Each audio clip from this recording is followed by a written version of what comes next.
A série Municípios Capixabas apresenta Mucurici.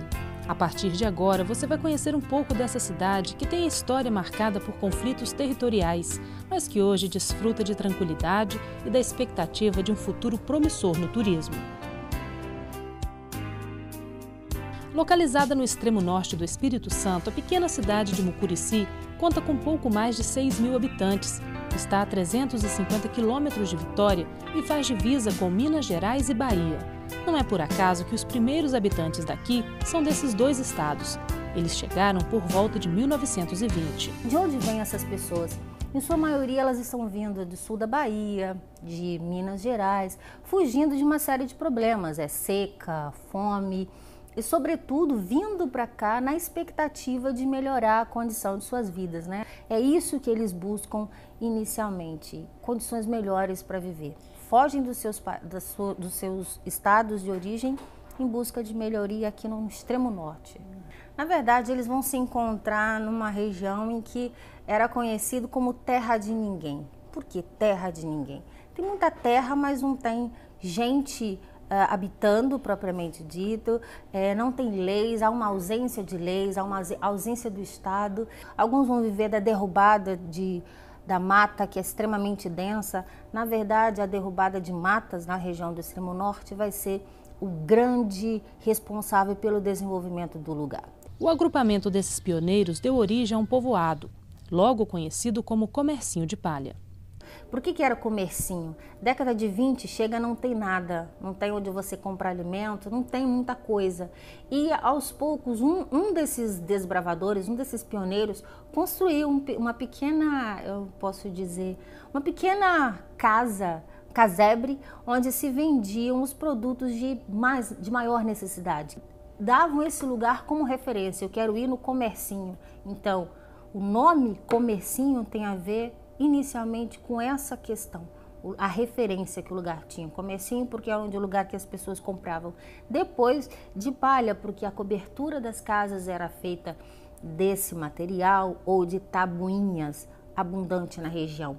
E o que nós levantamos é que a origem de Mucurici inegavelmente está ligada à origem de Mucuri, mas existem várias explicações. Uma afirma que juntou o nome Mucuri do rio e com a palavrinha, com a letrinha Si, daí Mucurici. A outra é uma árvore muito abundante na região, que é a árvore Mucuri, que foi muito abundante e que o processo de desmatamento acabou fazendo com que essa árvore diminuísse. Então, Mucuri de árvore, Si de cidade. Mucurici, mas são várias as explicações para o nome. Para ficar nessas terras, mineiros e baianos tiveram de enfrentar um conflito que entrou para a história como a Guerra do Contestado. É um conflito que vai acontecer exatamente numa região, como disse anteriormente, terra de ninguém, uma região que é disputada pelos estados de Minas Gerais e da Bahia. Esse conflito, ele vai acontecer, a gente não pode, enquanto historiador, precisar uma data específica para esse início, mas as grandes disputas, o conflito mesmo, ele vai ocorrer em final da década de 30 até 63, quando tem a assinatura do acordo entre os governos de Minas Gerais e de Espírito Santo. Então, Mucurici se insere no contexto do contestado, basicamente fazendo esse ponto de apoio, essa interlocução, essa comunicação, recebendo essas tropas, sediando essas tropas. E detalhe, tanto a tropa de Minas quanto de Espírito Santo ficaram em Mucurici. É importante chamar a atenção disso porque esse episódio é pouco conhecido dos capixabas. Então, Mucurici, embora não tenha acontecido em Mucurici grandes embates diretamente ligados com o contestado, mas em Mucurici ocorreram conflitos, ocorreram disputas e principalmente esse clima de tensão, as disputas, esse clima mesmo de que algo de estranho estava acontecendo foi muito forte na cidade. Joana se lembra bem da época em que os moradores de Mucurici viviam atormentados por causa da disputa territorial. Ela chegou de Minas Gerais quando tinha apenas 7 anos. De lá para cá, já se passaram mais de 6 décadas. Menina, aqui não tinha nada, tinha as casinhas De estuque, né? Não sei se você sabe, eles ficavam aqueles pau, botavam aquelas grades igual tá aqui, cruzava e batia barro, né? O pai veio para cá primeiro, depois achou que era bom a gente vir, né? Foi lá vender a terrinha, a gente veio. Quem podia vir a cavalo, vinha, e vinha um bocado andando, e chegamos aqui. Aí tinha uma turma de polícia mineira, outra capixaba. E de vez em quando chegava mais, um batalhão, né? Aí que eles avisavam que ia. Aí aquela briga, eu pelo menos não sabia nem o porquê que aquele tanto de polícia estava aqui.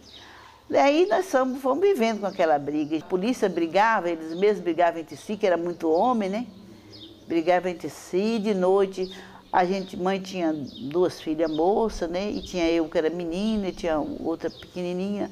Aí eles falavam assim, ó, de noite ninguém sai na rua, porque era escuro. Pode andar ninguém na rua, que só o policial para lá e para cá, com revólver e tudo. Vinha esse pessoal que mora aí no redor aqui das fazendas, aí eles chegavam com o animal, vinha montado, vinha cavalo, né, para chegar aqui. Muitas vezes o policial tomava, para eles ir para São Mateus, ir para Barra, tomava, e aí tomava o cavalo daquela pessoa. Se ele falasse que não dava, ele ia querer bater nele, né? Outra moradora que vivenciou a insegurança gerada pelo conflito do contestado é Dona Maria Barbosa. Ela mora em Mucurici há mais de 50 anos. Veio da Bahia junto com o pai quando ainda era menina. Eles queriam apenas um bom lugar para viver, mas encontraram uma região tomada pelo medo. Quando nós chegamos aqui, minha filha, nós encontramos muito sofrimento. Muito sofrimento, não tinha trabalho para ninguém. Só tinha ali o colégio ali, particular, não era nem de prefeitura nem nada. Os padres que comandavam, né? A cidade não tinha um banco, só tinha a igreja. Que tudo que queria aqui tinha que sair para fora, para poder ir num banco, qualquer coisa. Eu morava na roça, via falando que estava uma briga entre Minas e Espírito Santo. Para as pessoas sair daqui. A pessoa ficava com medo, né? Porque as pessoas simples, não podia falar nada, né? Então tinha que ficar caladinho, cada qual no seu lugar, para não falar nada. Apesar das tristes lembranças, Maria está contente pela escolha que fez. Nós andávamos base de uns 8 quilômetros, minha filha, para poder ir para a roça. Saía daqui para poder ir para a roça, plantar, saía de noite. Para chegar lá com o tempo, né? Naquela época a gente tinha as pernas fortes, caminhava, né? Daquela época para cá melhorou muito. Foi uma melhora muito boa, viu? Apesar do sofrimento que a gente passou, mas hoje a gente considera feliz, graças a Deus. E Joana ainda encontra na memória momentos felizes da infância. Nesses riozinhos aqui, cheguei a aprender a nadar. Eu nadava, meus irmãos, aí quando vinha a chuva igual agora, aí era água para danar, a gente ia para o rio nadar, tinha pé de araçaúna no meio do rio, muita fruta nós comemos aqui. Já cansei de nós com as mãos, menino, sabe com menino, né? Bora fazer uma cacimba aqui, aí juntava aquele tanto de menino, cavava, aí minava a água, aquela água vinha com aquela força. E a gente, né, fazia farra, tinha festa. Tem infância, né, menino? Tudo aí para eles é bom também, né?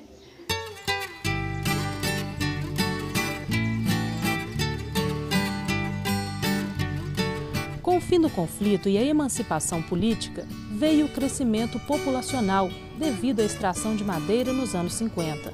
A Mata Atlântica que existia aqui praticamente desapareceu. No lugar ficaram as pastagens. A topografia plana favoreceu a criação de gado, principal produção por muitos anos. Mas essa cultura está mudando por causa do incentivo à diversificação agrícola. Aqui a pecuária domina a questão da exploração do município. Então, de uns 5, 6 anos para cá, é que nós demos início ao trabalho da diversificação agrícola. Então, hoje, o município já trabalha com a parte da pecuária, tanto de leite como corte, e também a parte da diversificação agrícola, incluindo aí a cana, o eucalipto, a fruticultura, né, o café e criação de pequenos animais em pequena quantidade, mas também existe isso aí. Na propriedade de Rogério, localizada no distrito de Itabaiana, até pouco tempo o gado predominava. Hoje já não é mais assim. o produtor viu na fruticultura uma boa oportunidade para aumentar a renda da família. Na realidade foi uma necessidade, né? A gente mexe muito, o carro-chefe aqui é o pecuária de leite. Mas como tinha um tempo ocioso, para mim não ficar sem fazer nada, eu procurei diversificar. Já que eu tinha uma irrigação aqui, eu estendi essa área para uma fruticultura. Nós procuramos aproveitar essa oportunidade para poder, né, ganhar um dinheirinho extra, para poder manter a família, os meninos na escola direitinho, dar uma qualidade de vida para a família. Naturalmente precisa de uma qualidade de vida boa, né? A gente trabalha no campo, mas não é por isso que a gente vai sofrer tanto como outros sofrem aí. Então a gente, para ter uma vida melhor, a gente tem que trabalhar um pouco também. Então eu estou assim, satisfeito com o resultado obtido até agora. Outra cultura que vem ganhando força por aqui é a cafeicultura. O curioso é que havia uma crença popular de que a região não era boa para produzir café. Foi aí que entrou em cena o técnico agrícola Hermelando. Ele conseguiu provar que investir no grão era garantia de lucro. Dizia-se que a região aqui não se produzia café.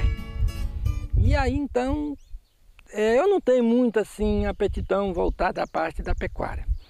E eu chegando para cá e fiz uma proposta para eles. Ó, é o seguinte, eu não domino muito bem a questão técnica em pecuária. Vamos fazer o seguinte, vou fazer um desafio a vocês. Vamos iniciar o trabalho com a diversificação agrícola nesse município. E começamos junto com a municipalidade, o município, né, secretário municipal e os produtores, fizemos reunião e começamos o desafio. Vamos fazer um plantio de café para vocês verem se produzem ou não produzem? Aí começamos. E com 3 anos, um dos produtores que fez o plantio experimental, nós conseguimos obter uma produtividade de 129 sacas de café por hectare.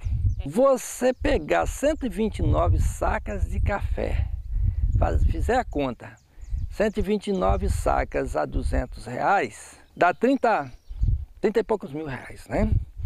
Aí então você pega e faz uma conta para o produtor o seguinte, ó, num hectare o máximo que você pode ter é uma boa vaca leiteira, que se você pegar uma média, vamos dizer assim, de 12 a 15 litros de leite por dia, que a média não foge disso, então você chega a um denominador aí que 12 litros ou 15 litros, né, na maioria que produz aqui para o animal. Aí você coloca 30 dias, dá 300 e poucos litros de leite, bota 70 centavos, aí você chega aí, 17, 21, 2 mil e poucos reais por hectare, né, mês. Aí se você pega e faz uma conta dessa daí de 129 sacas a R$200, então você vê que a diferença é muito grande, né, em termos de lucratividade da propriedade, né. A vistosa plantação de conilon na propriedade de Paulo, em Córrego Itaúnas, é a prova de que a região produz café e muito bem. Ele já está na 3ª safra e a previsão é aumentar ainda mais a produção. No começo a gente ficou em dúvida, porque aí ninguém plantava café, não tinha tradição com café, né? Então eu comecei plantando uma moita de 5.500 pés, plantei, gostei, deu bem, a terra muito boa. Então está uma produção muito boa e eu tenho intenção de plantar mais ainda o ano que vem ainda. O técnico agrícola Hermelando garante que a zona rural de Mucurici leva vantagem sobre as demais áreas do estado e acredita que vai ter muita gente querendo vir para cá. O agricultor dos outros municípios, que quando ficarem sabendo de que o módulo fiscal deste município é de 60 hectares, eu acho que vai ter muita gente que vai querer vir para cá. Porque nos outros municípios, um módulo fiscal são 20 hectares. Então, na classificação do pequeno agricultor familiar, ele não pode, se ele passar de 80 hectares nos outros municípios, ele já passa para médio produtor. E aqui, o pequeno agricultor familiar considerando aqui que o módulo é de 60 hectares, o pequeno agricultor ele pode ter até 240 hectares de terra. E isso facilita a questão, vamos dizer assim, dele ao crédito, por exemplo, do Pronaf. Assim como a maioria dos municípios do interior, a base econômica daqui ainda é agropecuária. Mas isso também está mudando. É que a cidade passou a investir no turismo. A iniciativa está transformando a realidade local. Da união surgem projetos que atraem visitantes. O exemplo mais expressivo é o balneário. Tudo começou com a construção de uma represa para abastecer a cidade, que sofria há anos por causa da seca. O que ninguém esperava era que da estrutura poderia surgir um parque aquático. O que era um problema, virou oportunidade. O início mesmo do investimento turístico começou através do balneário, que foi construída uma barragem em 2002, com a função de abastecimento de água mesmo, que a região aqui sofria bastante da questão de seca, desse período de seca. Só que com o tempo, 2006, aí começou a perceber o potencial que poderia ser desenvolvido nessa barragem, potencial turístico. Que aí iniciou a construção de calçadão, de quiosque. Com a construção do balneário, os moradores passaram a ter acesso a atividades esportivas, como canoagem, corrida rústica, hidroginástica, natação, vôlei e futebol de areia, além de caminhada ecológica. Depois de toda essa estrutura pronta, veio a dúvida: o que os quiosques vão oferecer aos visitantes? Precisavam daquele toque que tanto lembra as praias capixabas. Foi aí que surgiu o projeto para a criação de tilápias em cativeiro. A iniciativa beneficiou famílias de baixa renda e ainda trouxe mudança nos hábitos da comunidade. São aproximadamente 15 a 20 famílias que estão envolvidas e a partir dali eles conseguiram uma renda extra familiar. Mas também acabou transformando num outro atrativo turístico, que a pessoa pode ir visitar lá, escolher o peixe, e eles limpam o peixe, entregam em filé e a pessoa só tem o trabalho de ir em casa e preparar mesmo. Na Associação de Pescadores, o trabalho começa logo cedo com a alimentação dos alevinos. Daqui saem por mês cerca de 3 toneladas de tilápia.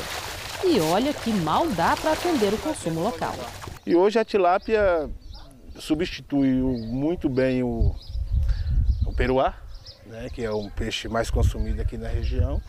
Isso daí a gente abastece aí tranquilo os quiosques e as famílias aqui do entorno aqui de Mucurici mesmo. A meta de Osmar é ampliar o projeto e reaproveitar a carcaça da tilápia, hoje jogada fora. Então a gente vai fazer 300 kg de filé, a gente joga 700 kg de carcaça fora. E esses 700 kg de carcaça hoje ele rende em torno de 300 kg de polpa. Então com esse novo projeto que a prefeitura está montando para a gente vai poder fazer quibe, linguiça, hambúrguer. Outra parte do peixe que também ia para o lixo é a pele, agora transformada em arte pelas mãos dessa jovem artesã. Depois de vários cursos e investimento inicial, ela conseguiu fazer a primeira exposição. Pela beleza e qualidade das peças, dá para imaginar que Gabriela ainda vai longe. Através do edital de fomento à cultura do Estado, né, eu montei esse projeto pensando no beneficiamento do couro de tilápia, que tem associação aqui no município, e as peles são jogadas no lixo, né? E a partir daí eu vi essa oportunidade de fazer desse empreendimento, né, um grande negócio. Para quem gosta de artesanato, né, isso aqui é um prazer. Gabriela garante que Mucurici é a única cidade do estado que produz peças como essas. O couro da tilápia possui textura e acabamento que valorizam o artesanato. Por isso ela está otimista e sonha em montar uma cooperativa e, quem sabe, exportar a produção. Isso vai ser um investimento enorme, né, para o nosso município, até para o nosso estado, porque é um artesanato raro, no estado não tem. E assim, nós pretendemos participar das exposições, né, das feiras, até as feiras internacionais.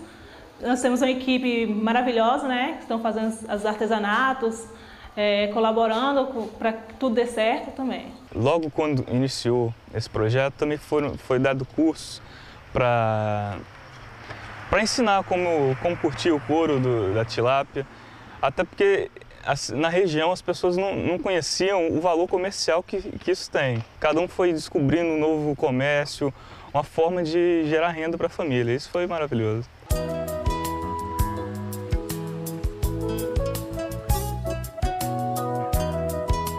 O investimento no turismo tem gerado um fenômeno curioso. Enquanto muitos sonham em morar nas grandes metrópoles, há quem prefira fazer o caminho inverso. Irene é de São Paulo. Quando chegou, não pensou duas vezes. Montou um quiosque à beira da represa. O prato principal, claro, é a tilápia, que para ficar sequinha e saborosa, deve ser passada no trigo ainda congelada e frita em óleo bem quente. As postas são congeladas já temperadas. As porções são servidas com batata frita e salada. Alguém ainda duvida que estamos em um balneário de verdade? A gente veio com essa possibilidade, que com a fé em Deus já deu, né? A gente tem certeza e vamos investir aí com fé e coragem que tá dando certo, sim. A tilápia é o carro-chefe? Sim, sem dúvida. A tilápia é um dos pratos mais solicitados na região e a gente está confiando nela para vencer. Nosso passeio por Mucurici chegou ao fim. O que fica é a sensação de um lugar tranquilo, onde todos se conhecem, são otimistas e se sentem realizados com o que a cidade oferece. Eu falo, o grande sucesso desse investimento no turismo não foi nem o embelezamento da cidade, a opção de lazer, mas exatamente a mudança da autoestima da população. Posso dizer que tinha vergonha de falar que se morava em Mucurici, entendeu? Hoje as pessoas têm orgulho de falar que moram em Mucurici e a receptividade fora é muito boa. Minha vida é no campo e eu acho que vou acabar minha vida no campo. Eu não sei viver, eu sou praticamente, sabe, nasci na terra e na terra eu acho que vou morrer. Eu sou feliz, eu falo assim, olha, tem gente, eu falo assim, graças a Deus, trabalhei, derramei meu suor, mas tenho o prazer do suor que eu derramei aqui dentro.